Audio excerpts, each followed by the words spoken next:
Ora lá a todos e sejam bem-vindos a mais um episódio do podcast Passe e Desmarcação. O podcast vem falar sobre a atualidade do futebol internacional. Desta vez um bocadinho mais tarde na semana, à quinta-feira, mas para falarmos sobre o que foi as meias finais da Liga dos Campeões, em que já conhecemos os finalistas, e também para falar do Inter que se tornou novamente campeão italiano. Desta vez, comigo, Simão Rochinol, não terei mas dois convidados. Camilo Gontarczyk. Olá Camilo, como é que estás? Olá Simão, boa tarde. E também temos connosco uma estreia aqui no podcast. Temos também aqui uma estreia no podcast, Gonçalo Tristão Santos, especialista do Transfer Market em Portugal. Olá Gonçalo, como é que estás? Tudo bem, Simão, obrigado pelo convite.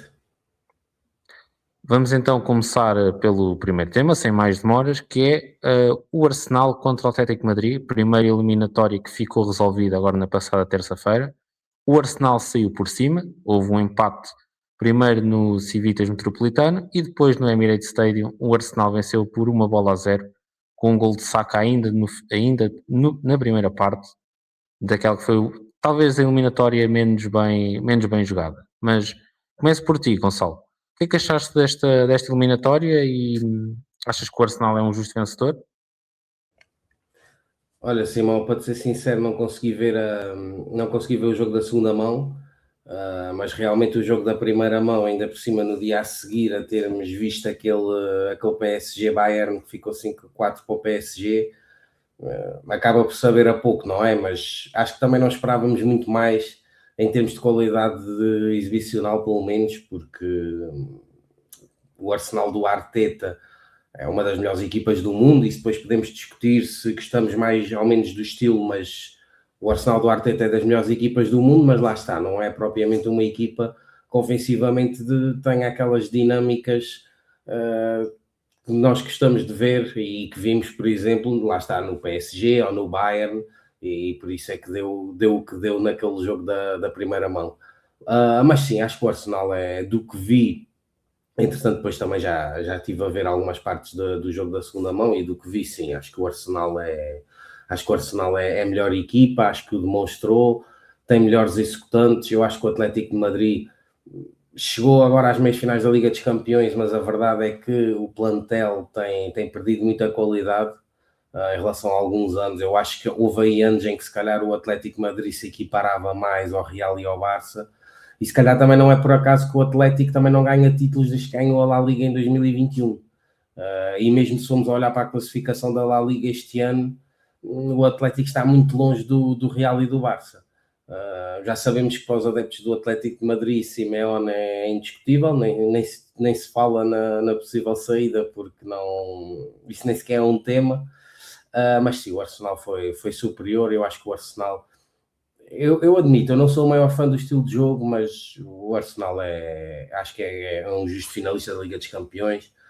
Mesmo na prova está a fazer um trabalho incrível. Vocês lembram-se de certeza, ganhou os jogos todos da fase regular. Portanto, acho que é completamente justo o Arsenal estar na final. Acho que agora vai ter muitas dificuldades, mas sim, justíssimo, respondendo diretamente à tua pergunta.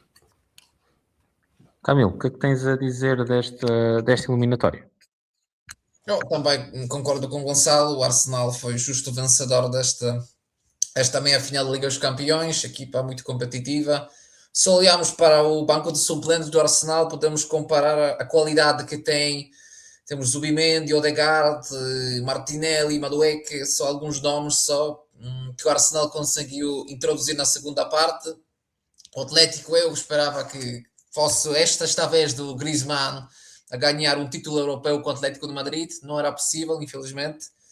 Nem título europeu, e ele vai sair do Atlético sem também ganhar a La Liga. Portanto, não ganha nenhum dos principais títulos pelo Atlético. Ele quando sai o Atlético é campeão, mas o Barça não é, e se calhar fica um bocado manchada a passagem dele para o Atlético por isso também, não é? Pois, é verdade. É um bocadinho o caso do Ibrahimovic, quando saiu do Inter para Barcelona, a Inter venceu a Liga dos Campeões.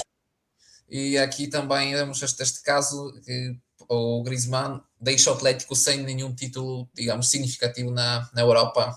Mas, na minha opinião, é o justo vencedor. O Arsenal não é uma equipa muito espetacular, é uma equipa bastante eficaz. E mesmo isso aconteceu com o jogo com o Sporting e aconteceu também com o confronto com o Atlético de Madrid.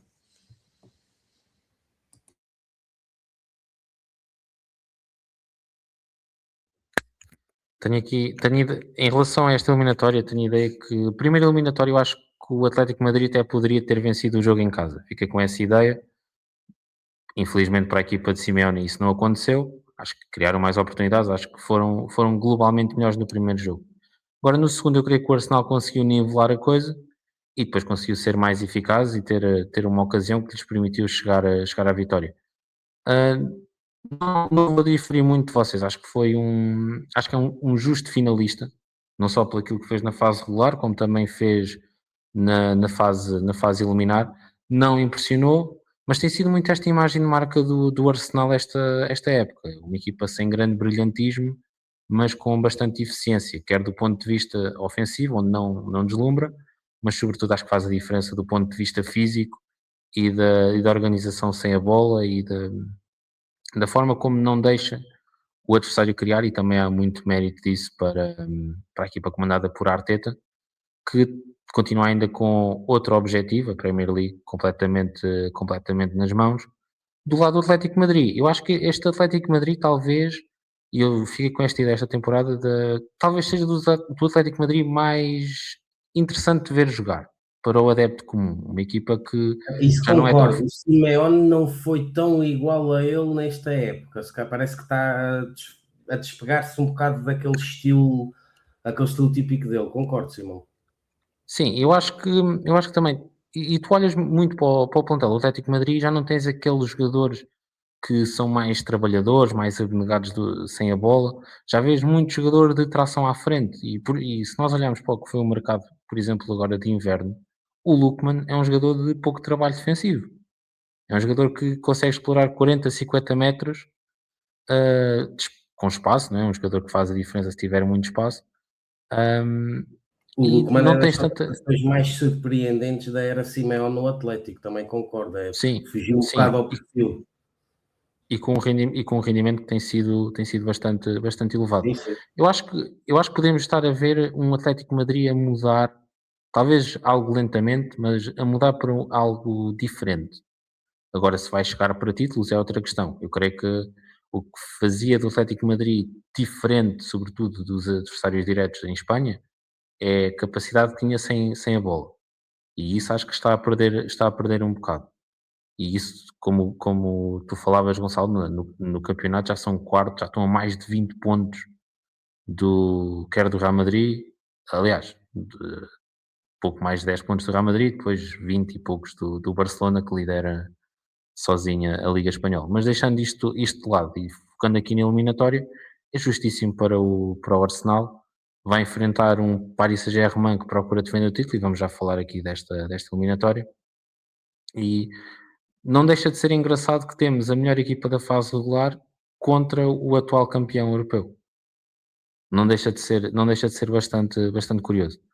Mas passando agora para a próxima eliminatória, que pôs frente a frente o Paris Saint-Germain e o Bayern de Munique, tivemos um 5-4 no Parque dos Príncipes, tivemos um modesto 1-0 ou 0-1 no Allianz Arena, com uma vitória para o Paris Saint-Germain, que venceu ambos os jogos. Camilo, Luís Henrique deu uma aula tática à Company, sobretudo na segunda mão. Aula tática e aula também de futebol eficaz, porque quando comparamos os dois plantéis, na minha opinião, o Bayern tem um plantel mais forte, sobretudo no ponta de lança, porque Harry Kane, para mim, o ponta de lança completo. Será de cabeça, quer de jogo com os dois pés, mas Luís Henrique mostra mais uma vez que, pela segunda época consecutiva, consegue chegar ao final, com Vitinha, sobretudo, como o grande protagonista desta equipa, e Dembélé e Kvaratskhelia também, que é um futebolista enorme, com grande época na Liga dos Campeões, acho que já tem 10 golos na Liga dos Campeões, que é um futebolista muito eficaz.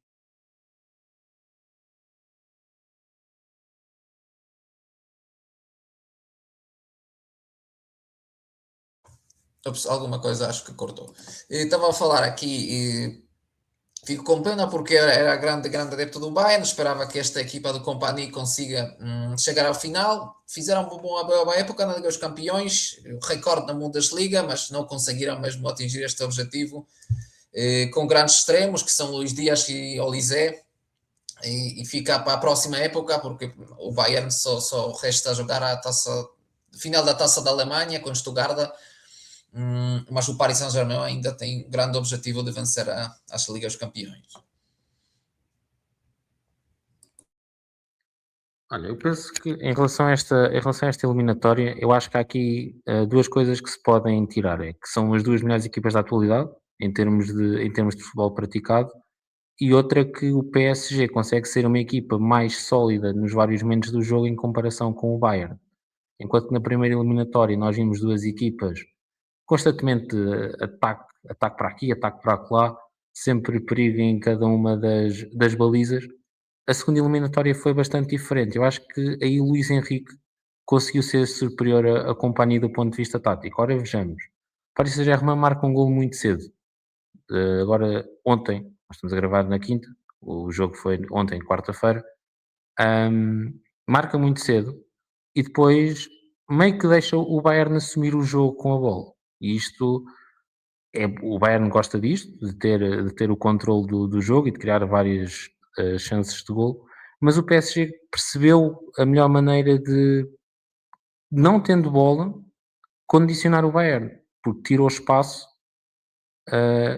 jogou numa linha mais recuada, a equipa sem bola do PSG mais confortável também, e o Pacho faz uma grande exibição, tanto que é eleito o melhor jogador da partida, e vimos jogadores como o Olise e mesmo o Luís Dias completamente secados durante o jogo. Eu estava a ver uma estatística em relação a este jogo, o Olise teve 30 perdas de bola, que não é uma coisa normal.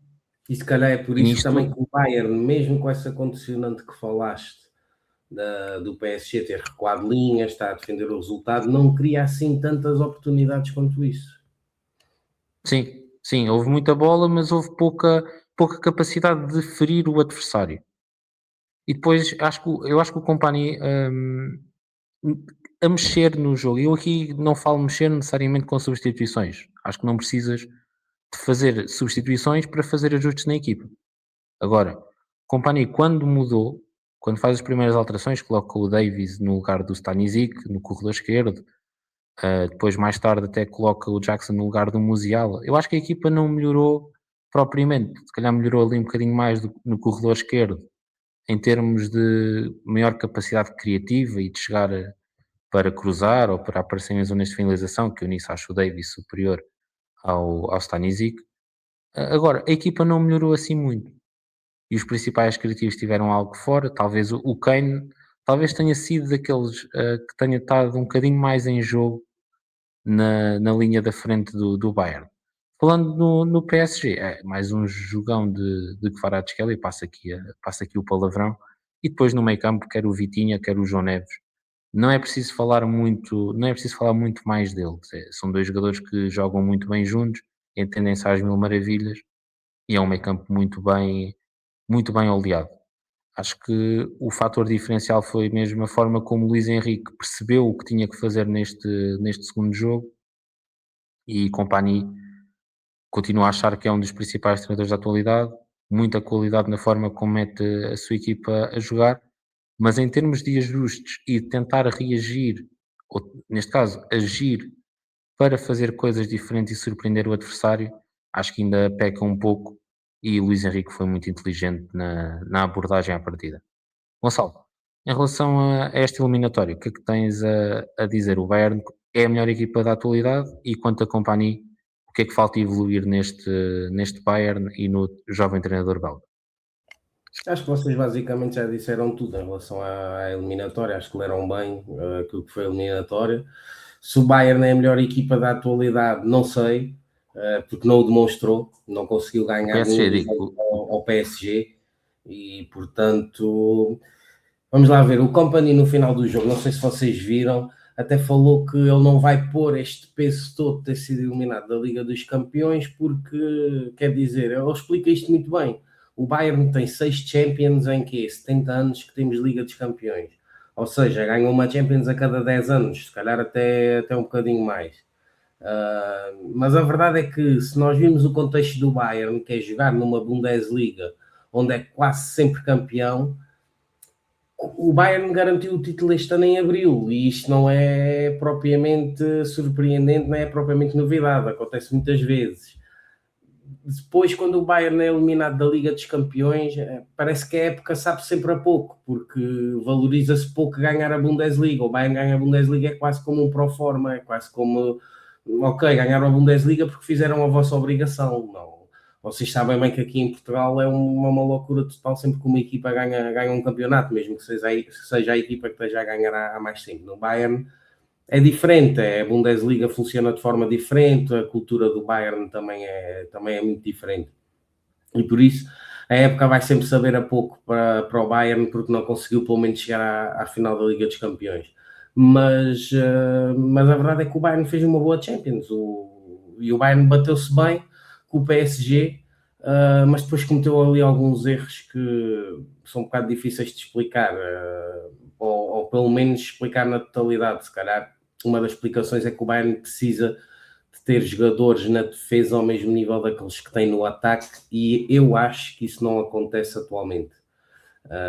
O Bayern estava a perder 5-2 no jogo da primeira mão, depois consegue recuperar exatamente por ter os executantes que tem no ataque, mas sofrer 5 golos daquela maneira, vários golos seguidos, eu acho que demonstra algumas fragilidades que o Bayern tem.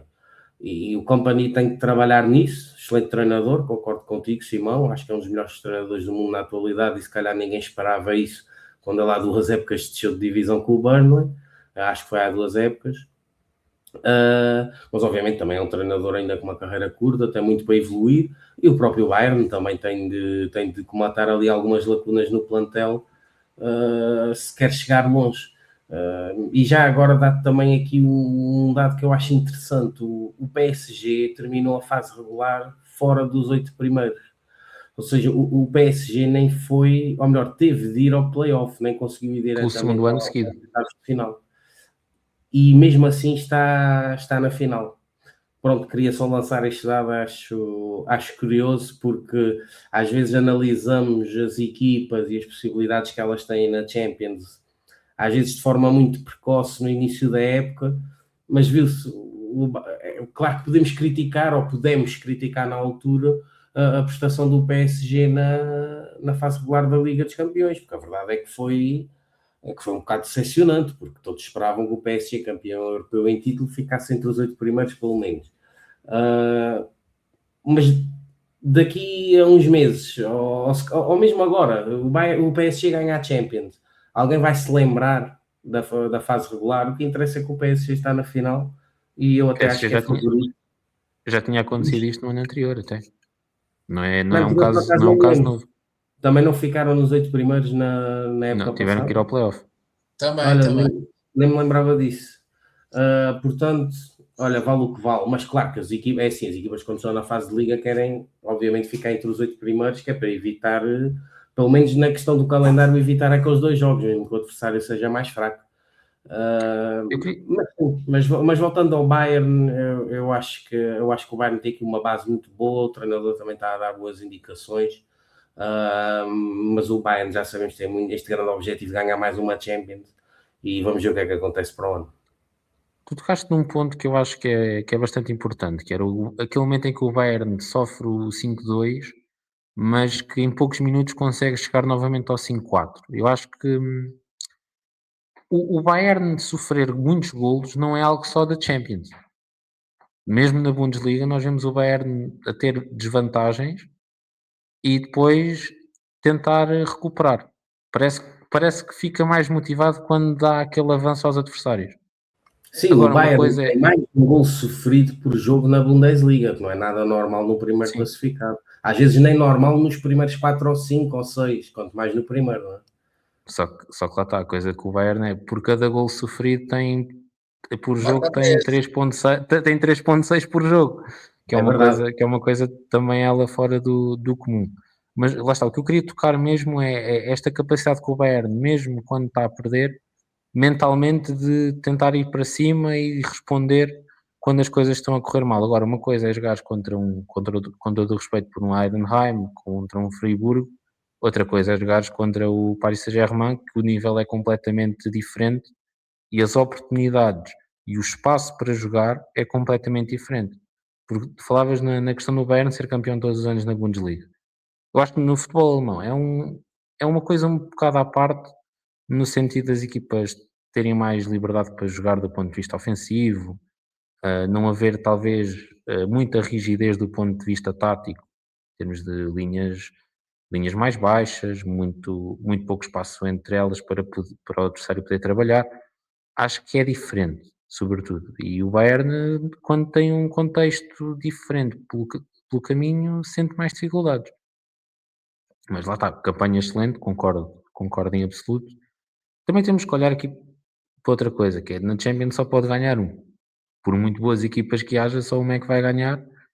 E lá está, a Champions era o objetivo, completamente de acordo. Mas acho que chegar às meias finais e cair perante o PSG não é nenhum mal ao mundo. Não sei se tem mais alguma coisa para acrescentar.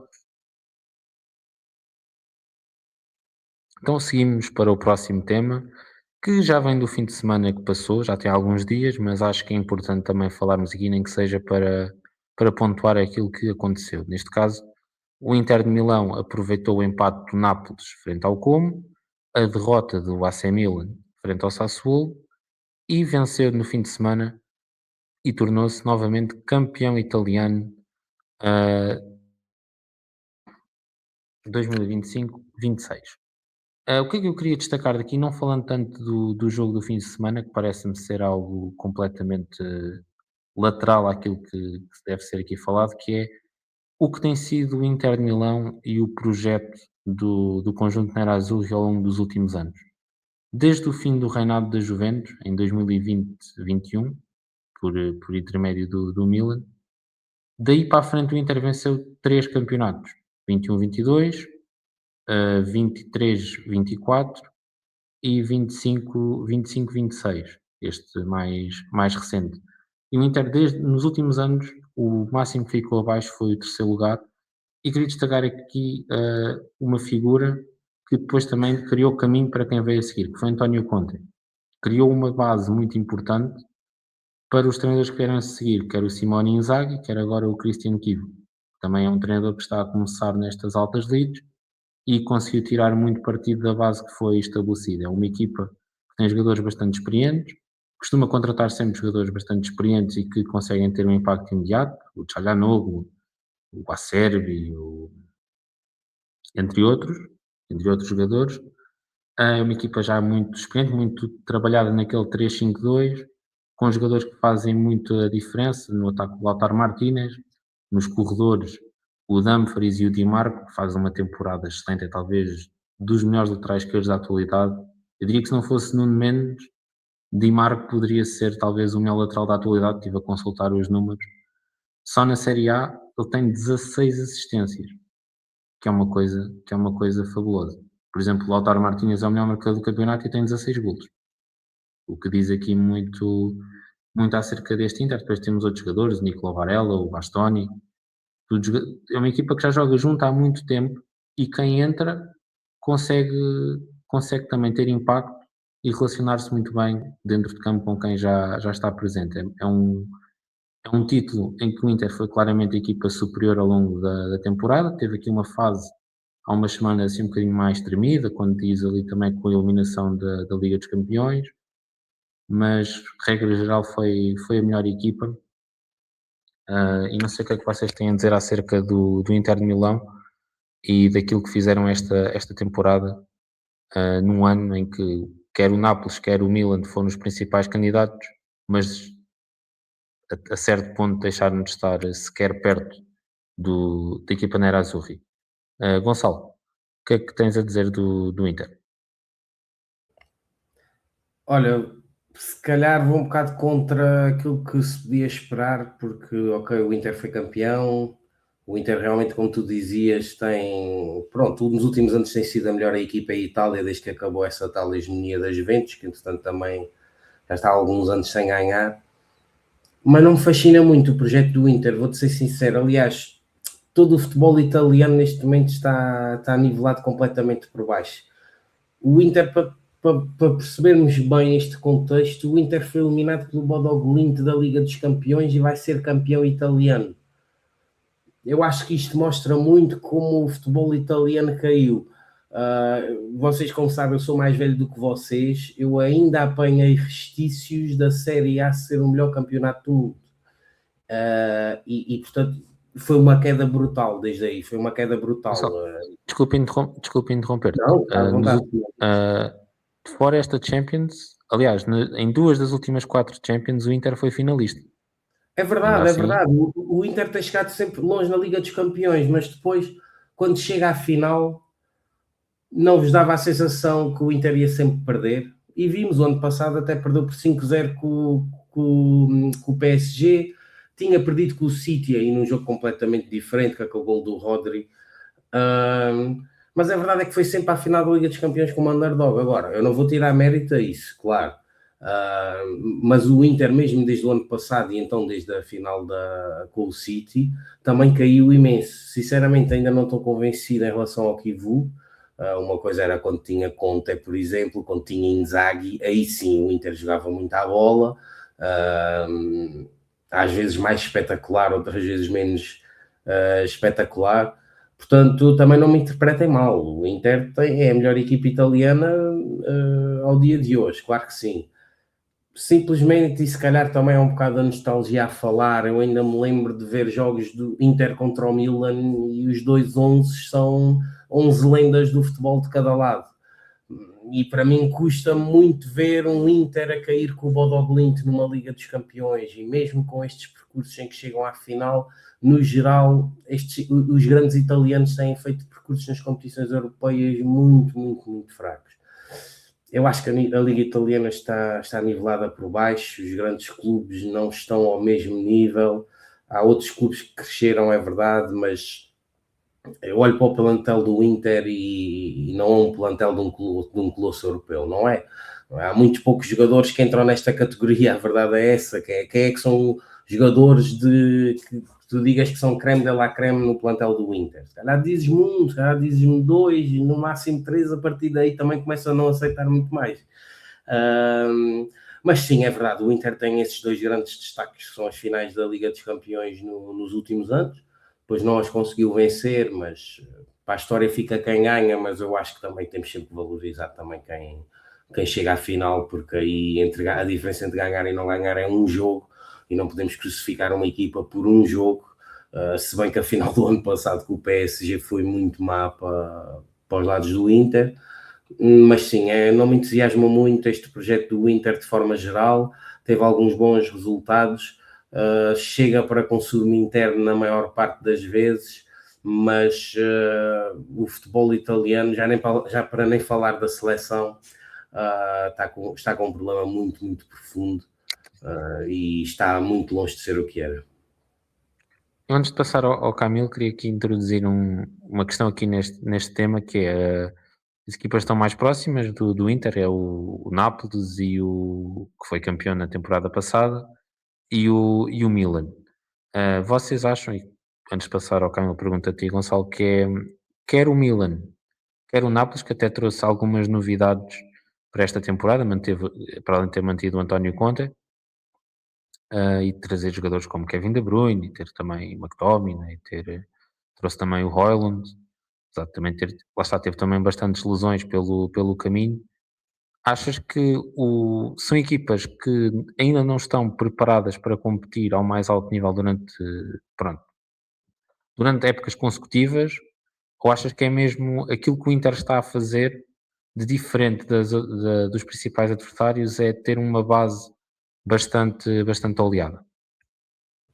Sim, se calhar é um bocado por aí, porque a verdade é que os melhores jogadores do Inter, o Lautaro, o Barella, têm ficado, apesar de serem considerados grandes jogadores e de terem os grandes clubes à perna. Se calhar hoje em dia nem tanto. Por exemplo, tu há bocado tocaste nesse ponto que é muito interessante, que é...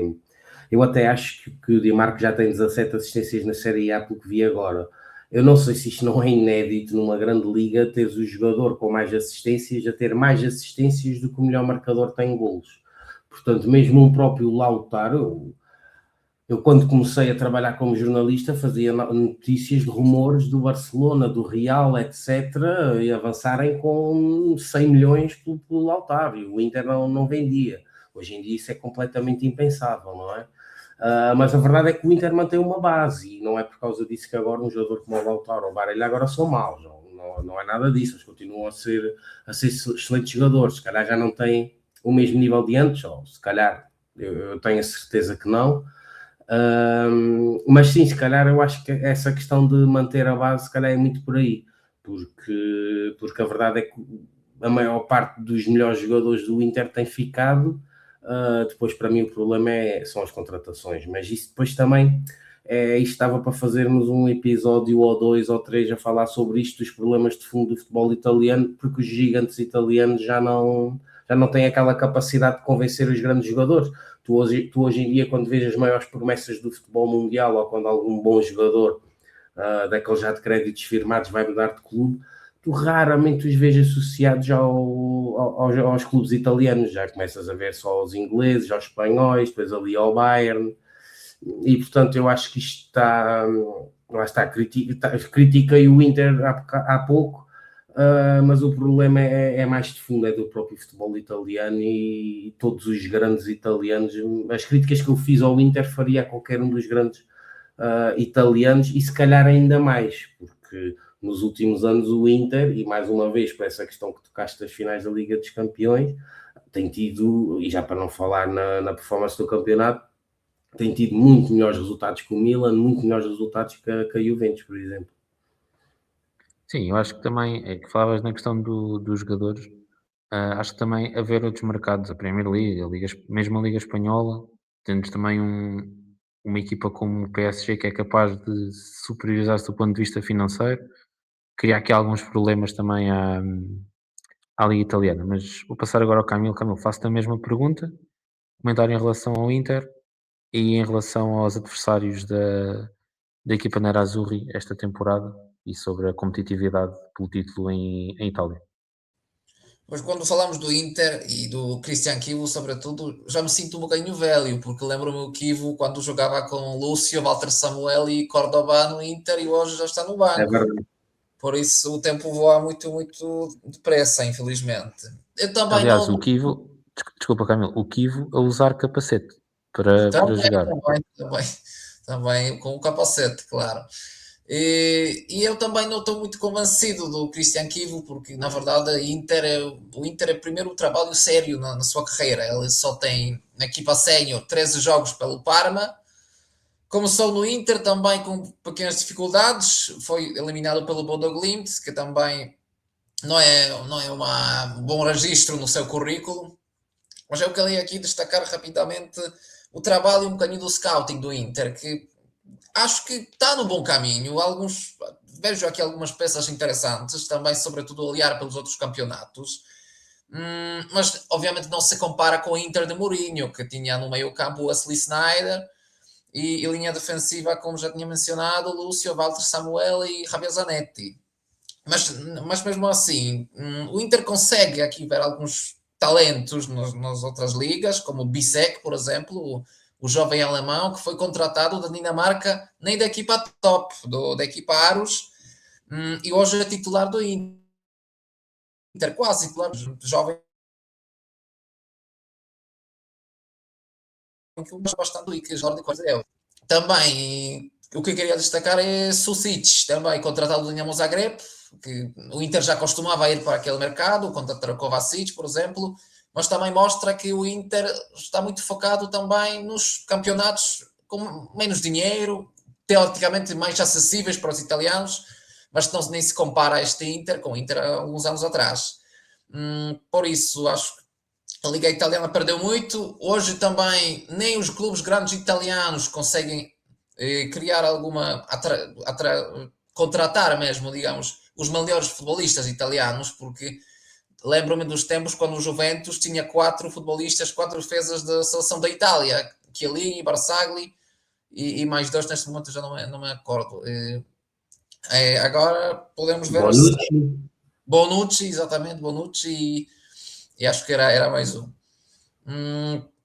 E Buffon, obviamente, também na baliza. Hoje estamos a ver aqui nas equipas italianas, não são sempre os melhores, além do Barella. Tonali optou pelo Newcastle, que nem luta pelo título na Inglaterra, em vez de ir para a Juventus. Que também mostra que o futebol italiano está numa pequena crise, diria eu. E o que perguntaste-me também pelos candidatos, quem pode ser talvez outro campeão da Itália nas próximas épocas. Acho que sempre Nápoles é uma equipa também bastante bem organizada, com boas contratações também, com De Bruyne, Alisson, Højlund também. E Milan sempre continua aqui na luta. E Juventus, acho que a próxima época pode ser muito importante, muito boa para a Juventus, que tem esta ideia de renascer depois de muitos anos de crise, quer contratar, quer ir ao mercado. Já se associam vários nomes interessantes pela Juventus, vamos ver. Pois, mas ó Camilo, a Juventus está em risco de nem se qualificar para a Liga dos Campeões e se calhar nós estamos a falar muito ultimamente aqui em Portugal de como a não qualificação para a Liga dos Campeões pode afetar o mercado do Benfica, do Sporting. Eu acho que a Juventus está numa situação parecida. Certo. Aqui ficam quartos, mas a Roma está só um ponto atrás. Ou seja, do ponto de vista financeiro, liga totalmente diferente. Liga os Campeões, Liga Europa. Também as contratações muito dependem disso. Mas vamos ver. Eu também sou adepto dessas equipas mais pequenas, por isso gosto quando cresce equipas como Atalanta, Bologna. Mostra também que o futebol italiano tem, que acho que cada liga europeia precisa mesmo, nem sempre os grandes, mas também equipas teoricamente mais pequenas. E vamos seguir aqui para o último tema.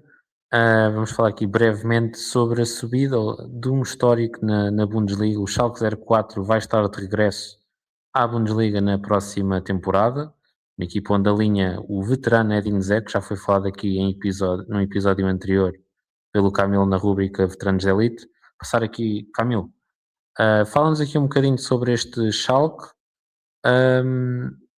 e sobre o que levou este clube de volta ao principal escalão do futebol alemão. Pois, o que levou foi, antes de mais, boa escola é o treinador. Eu li esta semana um artigo sobre Marin Muslic, é o treinador croata do Schalke, que foi escolhido pela inteligência artificial. Os informáticos do Schalke 04 procuram um treinador perfeito, de perfil que corresponda ao Schalke, estilo de jogo, características, e a única escolha era Muslic. Os dirigentes do Schalke, no início, não estavam convencidos, porque é só um computador, um sistema que decide aqui.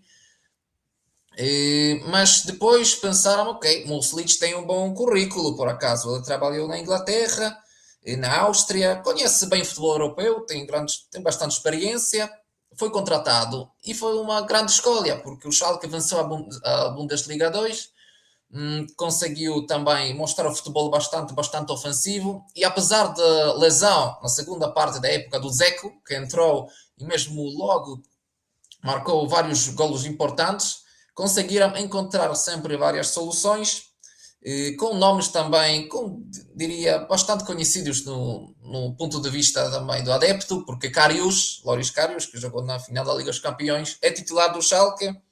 É um bocadinho mistura do juventude, futebolistas jovens com experiência.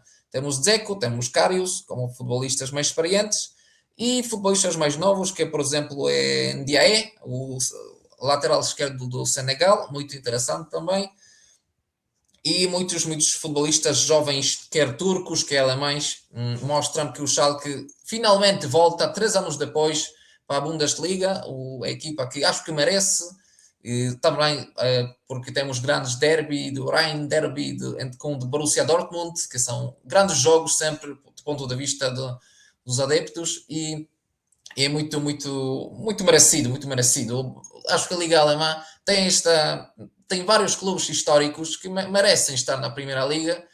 Nem sempre acontece isso. Durante muitos anos o Hamburgo estava na Segunda Liga, nem a Alemanha nem tinha a equipa da capital na Primeira Liga durante muitos anos, porque nem Hertha Berlim, que tinha um grande projeto com muito dinheiro, nem União Berlim, que também estava na Segunda Liga, não conseguiram subir durante vários anos consecutivos. E agora podemos ver o renascimento dos grandes na Alemanha. Clubes grandes, digamos, da história, do ponto de vista histórico. a SV está na Bundesliga, agora o Schalke, mas sempre temos aqui pequenas surpresas que na Alemanha é comum, que cidades pequenas também conseguem ter equipas no máximo escalão.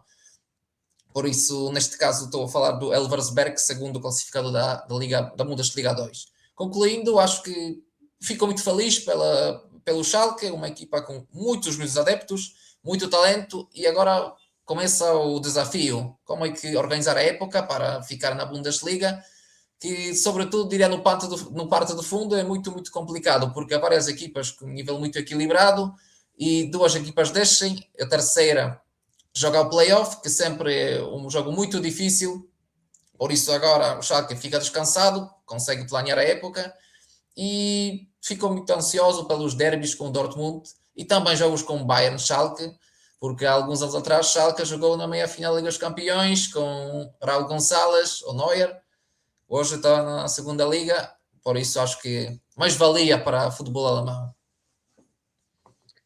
Antes de passar a ti, Gonçalo, só falar, como eu falava aqui do Neuer, só de pensar que ainda me lembro do Neuer no Schalke e aquilo que ele já conquistou ao longo de todos estes anos no Bayern, ser já o jogador com mais Bundesligas da história, só mostra já o quanto velhos estamos nisto. Mas, Gonçalo, em relação ao Schalke, é o regressar de um colosso do futebol alemão.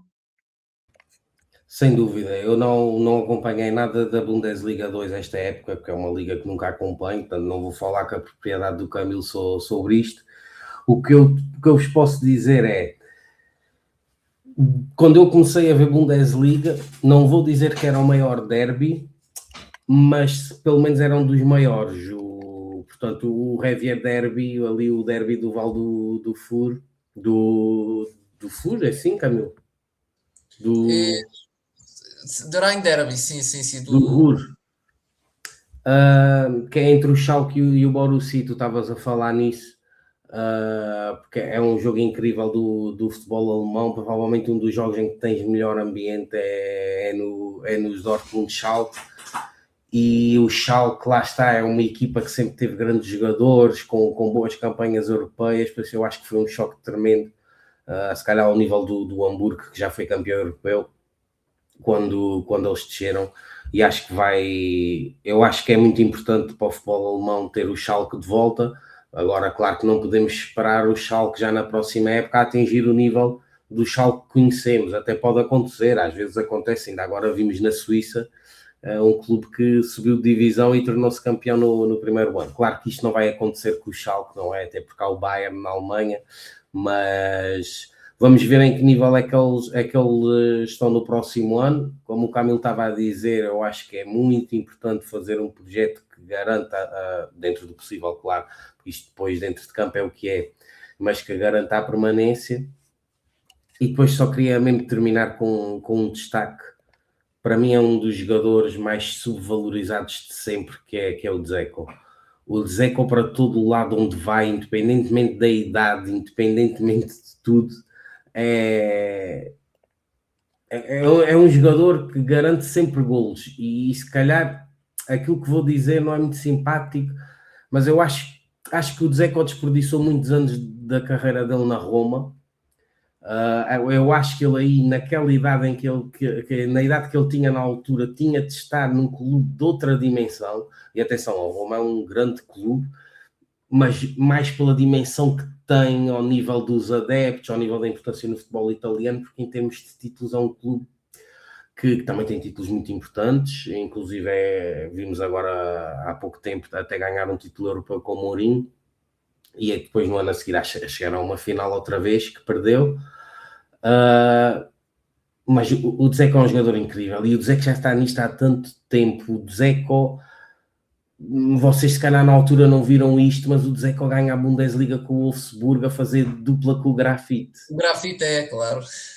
Acho que ainda hoje é considerada provavelmente a melhor dupla de avançados da história da Bundesliga, pelo menos da história recente, pelo menos daquilo que eu vi. Não me lembro de outra dupla a este nível. Também é verdade que com o avançar dos anos o 4-4-2 caiu um bocado em desuso, e normalmente as equipas usam um ponta de lança, portanto deixou de haver tanto esse conceito de dupla de dupla de avançados, mas o Dzeko é um jogador incrível e podem dizer que agora foi para a segunda liga, é verdade, ele por acaso na primeira metade da época na Fiorentina aconteceu-lhe uma coisa que raramente aconteceu, que é para não dizer nunca, que é marcar poucos golos, mas a influência que o Dzeko tem, a qualidade para marcar golos é incrível e ainda foi a tempo de ser, não quero dizer que o Dzeko foi um dos jogadores mais importantes na subida do Schalke, que ele só chega a meio, nem sequer faz 10 jogos, pelo menos até agora, pelo Schalke, mas olhando para o plantel do Schalke, obviamente, pelo peso que ele tem, é o nome que salta mais à vista e também foi importante, por isso também queria deixar aqui esta palavra ao Dzeko, que sou muito fã e tenho pena de algumas... Às vezes não depende só dos jogadores, mas tenho pena talvez de algumas decisões de carreira, porque acho que ele depois ainda esteve no City e fez um grande trabalho no City, mas sinceramente esperava que o Dzeko tivesse estado noutro tipo de clubes, mas independentemente disso, carrega, não ele sozinho obviamente, mas a Bósnia para o Mundial e agora fundamental para o Schalke, com a idade que tem, é um jogador impressionante. E agora estou curioso, não sei se o Camilo sabe alguma coisa sobre isto, será que vamos ter Dzeko na Bundesliga outra vez para o ano? Será que ele fica? E ele quer ficar, o clube também está interessado porque o grande também amigo do treinador e o objetivo dele é também fazer mais uma época, neste caso na Bundesliga. E acho que em 9 jogos marcou 6 golos, acho que merece esta oportunidade mais uma vez. Porque antes de assinar com o Schalke, ele rejeitou o Paris FC, também clube da primeira divisão francesa, que mostra o seu grande... que acredita no projeto, digamos assim, e quer continuar mesmo na Primeira Liga. E acho que merece, apesar da idade, mostra um nível adequado para a Bundesliga. Então vai ser o regresso de uma lenda à Bundesliga, se confirmar, e cá estaremos para ver. Sim, senhor, acho que sim, acho que sim. E se tudo correr bem, cá estaremos para comentar. Não tenho muito mais a acrescentar, basicamente subscrevo aquilo que falaram, é um histórico que está de regresso. Dzeko é um jogador fantástico.